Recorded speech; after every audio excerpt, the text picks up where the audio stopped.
قال المؤلف رحمه الله, said the author, may Allah have mercy upon him, والاستدانة لمن لا يرجو وفاء لدينه من جهة ظاهرة ولم يعلم دائنه بذلك. And taking on debt, الاستدانة, taking on debt. I could maybe say loan, which is a qarb, but a debt, which is a dain, is actually broader in meaning than loan. A debt is broader in meaning than a loan. Alistidana, seeking a dain, seeking a debt. Liman la yarju wafa'an lidaini. On the part of someone who has no hope to fulfill his debt, to pay his debt. On the part of someone who has no hope to pay his debt, min jihatin zahira, from any obvious way. Min jihatin zahira, from any obvious way. Isn't that slightly vague? MashaAllah. This word vague is very important. Yani mujmal. From an apparent way or any apparent way, وَلَمْ يَعْلَمْ دَائِنُهُ بِذَلِكَ, without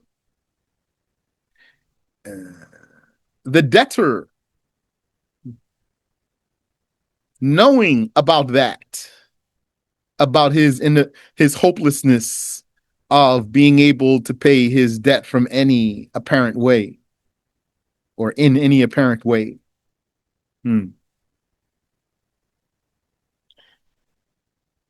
Now, if I'm not mistaken, in the translation of the summary, it says, without informing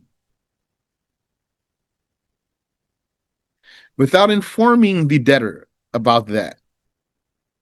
While the Arabic is saying without the debtor knowing about that. So that's two different meanings.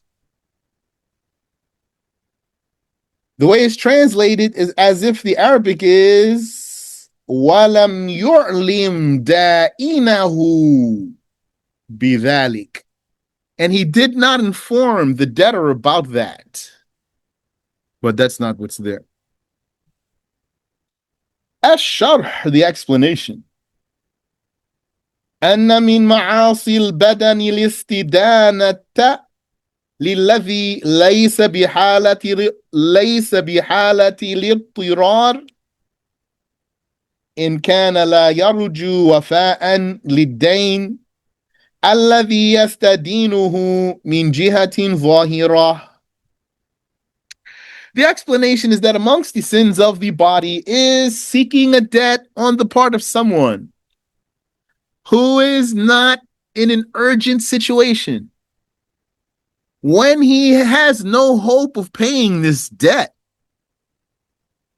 that he sought in any apparent way. إذا لم يعلم دائنه بذلك, if his debtor does not know about that, أي لم يعلم بحاله, meaning he doesn't know about this debtee, I'm not sure, debt requester. He doesn't know about his situation.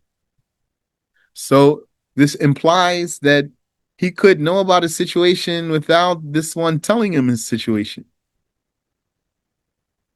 أي لا يرجو لهذا الدين وفاء من جهة ظاهرة,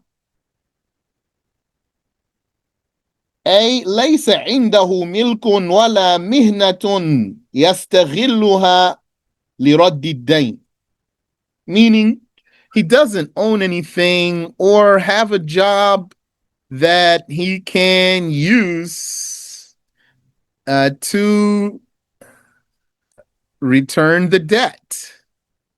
When I say a debt is broader than a loan, like what? Like a debt could be work.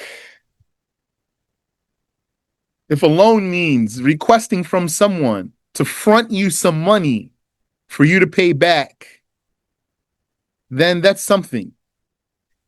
It's possible that your debt is work. Now I'm just talking about what a debt could be. I'm not talking about putting yourself into this debt without knowing how you're going to pay it. I'm not talking about that. I just want to clarify for you right now how the meaning of a debt is broader than the meaning of a mere loan. Yani, the loan is going to be under a debt. The debt could be a loan. The debt could be work. Like someone paid you or merely hired you, could have just hired you, really. Just by being hired, you now owe someone work, or you owe someone money by hiring. Yani, a hiring contract is like some kind of a debt. It's a deal to engage in a mutual debt. So a salary could be the debt, an owed salary. Work could be the debt. Loan could be the debt. A dowry could be the debt. والاستدانة, so seeking a dain. فإن كان يرجو له وفاء من جهة ظاهرة فلا حرج عليه. If he hopes to be able to pay in some clear way, some apparent way, or some normal way, some hopeful way, then there's no problem. وكذلك إن كان دائنه يعلم بحاله ومع ذلك أقرضه فلا حرج عليه. Yes. So what I told you is the implication. The Sheikh verified it here. And likewise, if the debtor knows his case and despite that gave him the loan, then there is no burden on him.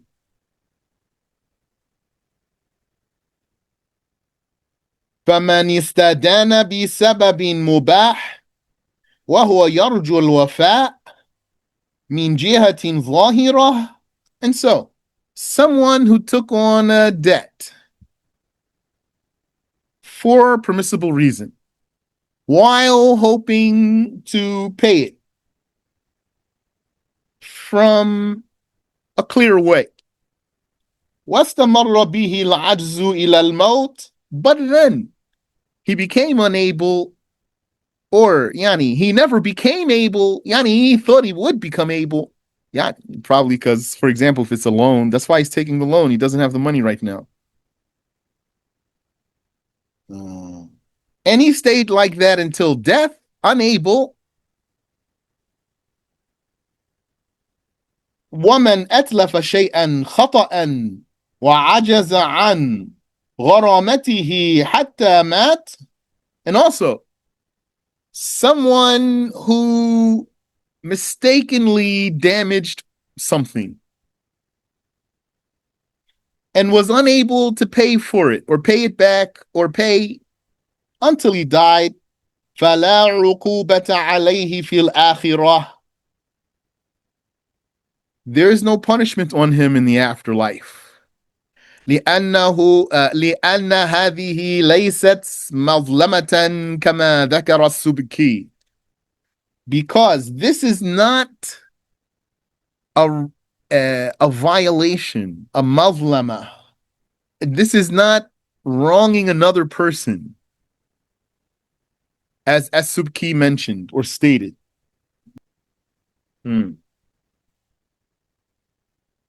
Quick reminder for you.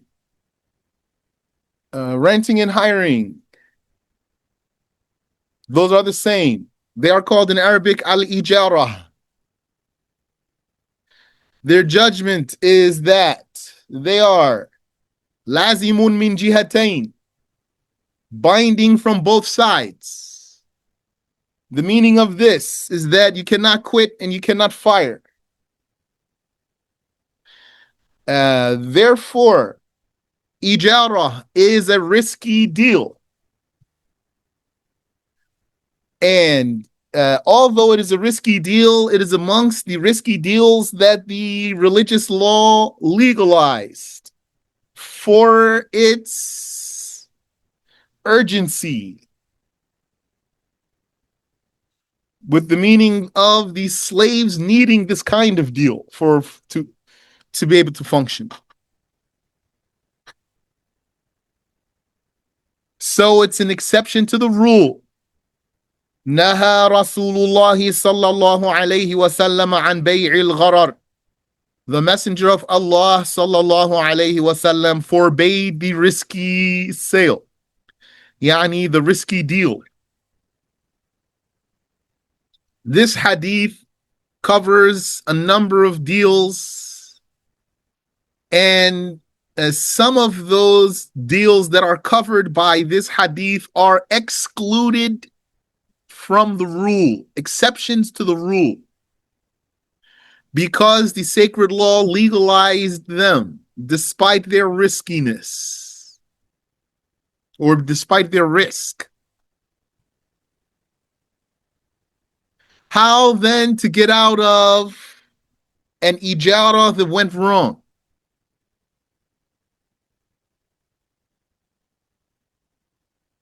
By pardoning. This is how ijara is like a debt, like a loan. This is how ijara is like a loan on both sides. They are engaging in a mutual loan. It's like one of them saying, I'll loan you some money. You're going to have to pay me for the money I'm loaning you. And it's like the other one saying, I'll work for you. You're going to have to pay me for the work that I do for you. I'll loan you some work, or I'll loan you some time. You're going to have to pay me for that back later. So how it's like a loan? Because you cannot unilaterally quit a loan. Unilaterally means from your side on your own sole decision, the one who has to pay the loan. You cannot unilaterally withdraw from a loan that you owe. What does that look like? That looks like someone saying to you, for example, that you gave a loan to, assalamu alaikum. I just want to let you know that loan you gave me, I quit. So, doesn't make sense, doesn't work. That's how the ijara is. If someone lives amongst the kuffar, then let him follow the Hanafi school. If he lives amongst the kuffar, not in a Muslim country, then let him follow the Hanafi school and deal with them the way they deal.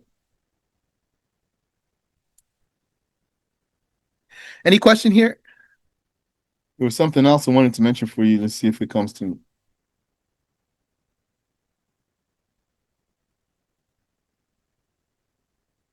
What's an example of someone who has an emergency, like the one who's starving to death, or dying of thirst, or needs clothing to conceal his nudity?